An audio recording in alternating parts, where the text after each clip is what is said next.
जी master जी, कृति भूमि news में आपका स्वागत है।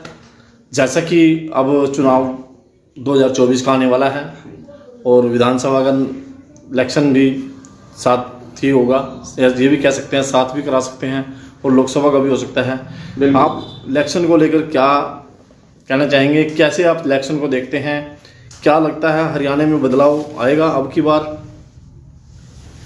सबसे पहले तो कृति भूमि के सभी दर्शकों को और आप दोनों साथियों को मेरी तरफ से, अपनी पार्टी की तरफ से राम राम, नमस्कार। इलेक्शन के बारे में तो यही कहना चाहेंगे कि इलेक्शन किसी भी देश की दिशा और दशा क्या होगी, इसको तय करता है इलेक्शन।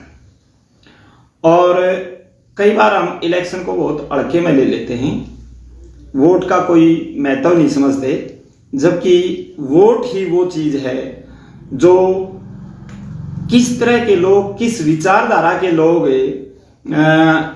शासन करेंगे और वो उसी तरह की विचारधारा उनकी आगे चलेगी। यहां मैं ये भी कह सकता हूं कि जैसे हम गांव में जाते हैं जी, आज भी हमारे गांव में, शहर में की स्थिति कोई ज्यादा बेहतर नहीं हुई है। 76 साल आजादी के बाद भी यहां तक देखने में आया। पिछले दिनों हमने बिजली आंदोलन चलाया था, गांव गांव में हम लोगों के पास गए। एक मजदूर के परिवार से लेके जमींदार तक 8-8, 10-10 हजार रुपए से लेके 50-50 हजार रुपए तक के बिजली के बिल थे, और बहुत से लोगों के बिल ना भरने की वजह से मीटर उतार लिए गए। और एक केस तो हमने ऐसा देखने को मिला, झोपड़ी में हमें एक बल्ब नहीं जला पाए, तो किस बात की आजादी? और उन लोगों ने जिन्होंने भी राज किया यहां पर, उन्होंने किया क्या? इसके लिए वो सभी पार्टियां जिम्मेवार हैं जो आज तक शासन करती रही। विकास का मतलब सिर्फ सड़क, पुल, नालियां बना देना ही विकास नहीं होता। विकास का मतलब होता है मानव जीवन कितना सुधार हुआ, उसमें वो कितना ऊपर उठा पाए आप उसको।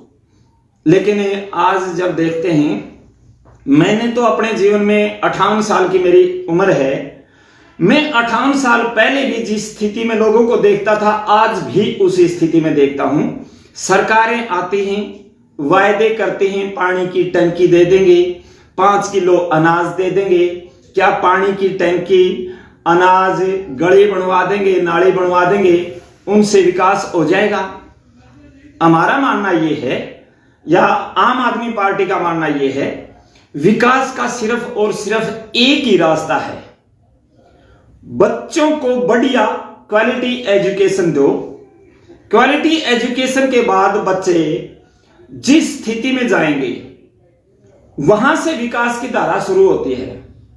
और जब पढ़ लिख के वो अच्छे ऑफिसर बनेंगे, ना उन्हें 5 किलो अनाज की जरूरत, ना पानी की टंकी की जरूरत, वो गली नाली भी अपने आप बना लेंगे। लेकिन विकास होता है इन चीजों से। यहां मैं एक बात और कहना चाहूंगा, हमारे बाद में सिंगापुर आजाद हुआ है। अगर सिंगापुर के आप 65 की डॉक्यूमेंट्री देखें, आजकल तो यूट्यूब पर सब कुछ मौजूद है, वहां झुग्गी झोपड़ियों का देश है। और सिर्फ झुग्गी झोपड़ियों का देश नहीं, वो जो समस्याएं आज हमारे देश में है, चाहे वो जातिवाद की है, धार्मिक उन्माद की है, वो सारी स्थिति वहां पर है। क्राउड हमारे से ज्यादा है, यानी एरिया छोटा है, और डेंसिटी, घनत्व पर किलोमीटर में लोगों की संख्या सिंगापुर में हमारे से ज्यादा है। कुछ लोग कह देते हैं विकास कैसे हो, यहां जनसंख्या ज्यादा है, जबकि यहां जनसंख्या ज्यादा नहीं है। तो मेरा कहने का मतलब यह है कि वहां के जो राजनेता थे, उन्होंने एजुकेशन के ऊपर फोकस किया। आज सिंगापुर की स्थिति देख लें और हमारे देश की देख लें। सिंगापुर में गगनचुंबी इमारतें हैं, हमारे बच्चे सिंगापुर जैसे देशों में जाने के लिए मजबूर हैं। और यहाँ हर तरह का मौसम है, हर तरह का फन्ना एंड फ्लोरा है, यहां पर पैदावार में कोई कमी नहीं है। बावजूद उसके सब कुछ होते हुए ये देश पिछड़ क्यों गया? जो बेसिक चीजों के ऊपर, शिक्षा, स्वास्थ्य, रोजगार, हमारा देश कृषि प्रधान देश है, अगर एग्रीकल्चर के ऊपर फोकस करें तो कोई कमी रहने वाले देश में नहीं है।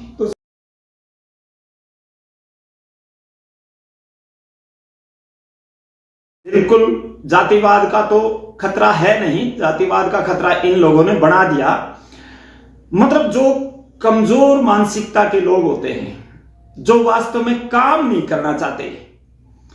मैंने संगठनों में काम किया है 28 साल तक, और संगठनों में हमने इस तरह का देखा है कि जो सबकी बात करता है वो किसी का नहीं, और जो कैटेगरी की, वर्ग की बात करता है वो चाहे कितना भी निखट्टू से निखट्टू हो, वो नेता बन जाता है रातों रात। यही बात आती है यहाँ के विधायक या मंत्री चुनाव के समय लोगों को बरगला के, कहीं जातिवाद के नाम पर, कहीं धर्म के नाम पर बरगला के असक्षम लोग राज सत्ता तक पहुंच जाते हैं, जिनकी अक्षमता नहीं होती काम करने की, ना उनकी एजुकेशन है ना उनकी सोच है। तो बात की जाए सर, कहीं खालिस्तानी की बात आती है, कहीं मुस्लिम की बात आती है, वोट सबकी चाहिए, लेकिन जब राज आ जाता है उसके बाद ये विरोध तक क्यों? बिल्कुल बिल्कुल आज तक यही होता आया है। लेकिन आम आदमी पार्टी के राष्ट्रीय कन्वीनर, हमारे सुप्रीमो माननीय अरविंद केजरीवाल जी एक ही बात कहते हैं कि कोई ऐसा स्कूल ये नहीं बना सकते जो जातिवाद और धर्म की बात करते हैं, जिसमें एक जाति का बच्चा पढ़ सके या एक धर्म के बच्चे पढ़ सके। कोई सड़क ये ऐसी नहीं बना सकते जिस पर एक जाति के या धर्म के बच्चे चल सके। जब स्कूल सबके लिए बनना है, सड़क सबके लिए बननी है, शाम की बात करती है। हम ये कहते हैं अगर आम आदमी पार्टी आती है तो बच्चों के लिए बढ़िया स्कूल बनवाएंगे, क्वालिटी एजुकेशन देंगे, लोगों को स्वास्थ्य सुविधाएं देंगे। आज अपने साथ में सिविल हॉस्पिटल है, यहां पर ऐसी स्थिति है कि यहां से पैरासीटामोल लेके बुखार नहीं उतार सकते। यहां पर छोटी छोटी जो इंस्ट्रूमेंट हैं, ईसीजी की मशीन, छोटी सी मशीन होती है, वो यहां पर खराब पड़ी है। एक्सरा यहां ढंग का नहीं हो सकता, एमआरआई और ये तो बड़ी बातें हैं। जब इतने सालों तक यहां पर एक्सरे तक ढंग के नहीं हो सकते इसको हॉस्पिटलों के अंदर, तो किस तरह का विकास हुआ? हमारा कहना यह है, आज दिल्ली और पंजाब के अंदर शिक्षा क्रांति आई हुई है। धड़ाधड़ स्कूल, नए स्कूल बनाए जा रहे हैं। बढ़िया एजुकेशन के लिए टीचर्स की ट्रेनिंग बाहर करवाई जा रही है। मोहल्ला क्लिनिक खोले जा रहे हैं, जिनमें लगभग 40 प्रकार के टेस्ट गांव के लेवल पर होते हैं। 2 डॉक्टर हैं, पूरा पैरामेडिकल स्टाफ है, और अगर कोई बड़ी बीमारी होती है तो डिस्ट्रिक्ट हॉस्पिटल। और दिल्ली में यहां तक है, अगर आपको कोई ऑपरेशन वगैरह करवाना पड़ता है तो 50 लाख रुपए तक का ऑपरेशन, चाहे प्राइवेट हॉस्पिटल में भी करवाएं, उसकी भी पेमेंट सरकार करती है। बात करते हैं हरियाणा की। हरियाणा में कैसे होगा, क्या नीति अपनाई जाएगी, हरियाणा में क्या कुछ लागू की जाएगी आम आदमी पार्टी? जहां तक बात हरियाणा की है, ये तो मॉडल हैं अपने अपने। हमारा दिल्ली का मॉडल है। जो कुछ दिल्ली और पंजाब में हुआ है, चाहे वो 300 यूनिट बिजली फ्री की बात है, 24 घंटे बिजली की बात है, 24 घंटे बिजली आएगी, 600 यूनिट 2 महीने की बिजली फ्री होगी, महिलाओं को महिलाओं का सफर फ्री होगा। बच्चों को जो आज सबसे बड़ी समस्या है रोजगार के ऊपर फोकस किया जाएगा। कच्चे कर्मचारियों को पक्का किया जाएगा। किसानों के लिए जहां तक पानी की बात है, खाद बीज की बात है, ये मुहैया करवाई जाएंगी। पंजाब में 2 बार फ्लड आया है, यानी 2 बार नुकसान हुआ है। दोनों बार 15 दिन के अंदर अंदर किसानों को मुआवजा मतलब दिया गया है। तो चाहे स्कूलों की बात हो। एक मुद्दा सर सबसे बड़ा है हरियाणा और पंजाब का।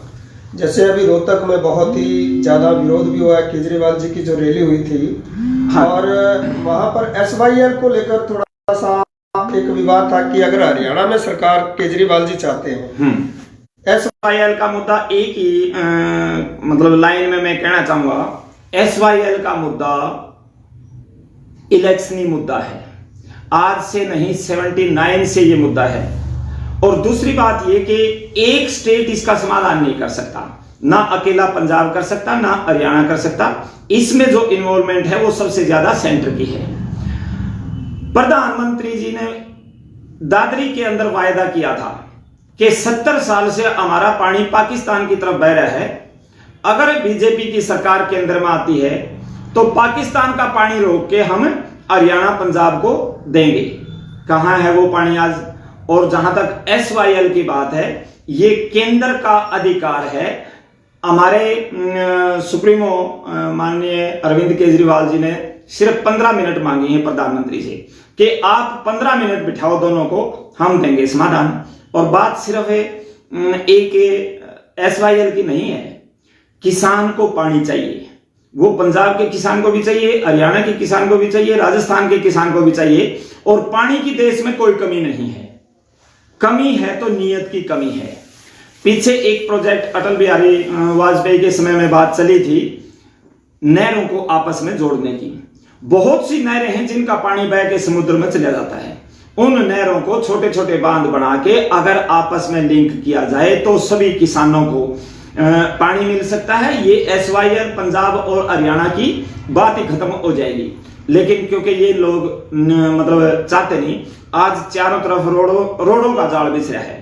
मैं ये मानता हूं कि रोड से ज्यादा, ठीक है रोड भी जरूरत है, लेकिन रोड से पहले पानी की जरूरत है। जितनी इन्वेस्टमेंट आज रोडों के ऊपर हो रही है, अगर ये नहरों को आपस में लिंक करने पर जोर दिया जाता तो किसान भी समृद्ध होता, किसान समृद्ध होता, देश समृद्ध होता, रोड भी बनते, सब कुछ बनता।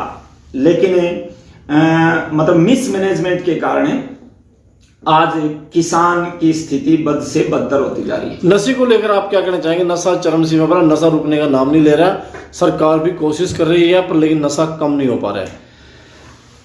अपराध की जो बातें होती हैं, नशे की वजह से उड़ता पंजाब का नाम दिया गया था, लेकिन आज वहां पर पूरी लगाम लगा रखी है।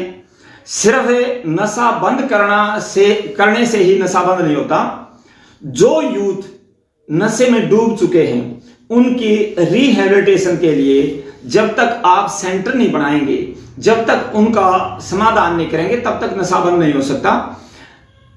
लगातार रिहेबिलिटेशन सेंटर बनाए जा रहे हैं, नशा तस्करों के ऊपर लगातार नकेल कसी जा रही है। और अब वहां से नशा तस्कर, पंजाब में तो उनके ऊपर मतलब प्रेशर है, अब वो हरियाणा की तरफ ज्यादा मुंह कर रहे हैं। इधर सिरसा और डबवाली जो बेल्ट है वहां पर ज्यादा नशा देखने को मिल रहा है, क्योंकि यहां इनकी नीयत है नहीं इसको रोकने की। मेरा मानना यह है कि सरकार के हाथ बहुत लंबे होते हैं। नशा हो चाहे अपराध हो, कोई भी चीज हो, जब सरकार की नीयत होगी तो उसको आसानी से रोका जा सकता है। समय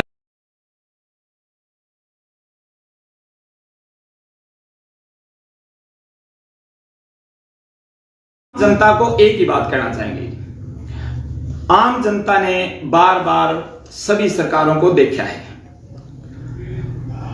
आज लोग परिवर्तन की उम्मीद कर रहे हैं। एक बार हम ये कहते हैं, एक मौका आम आदमी पार्टी को भी दे के देखें। हम एक बार तो हाथ जोड़ते हैं कि भाई एक बार आम आदमी पार्टी को मौका दें, दूसरी बार हाथ नहीं जोड़ते।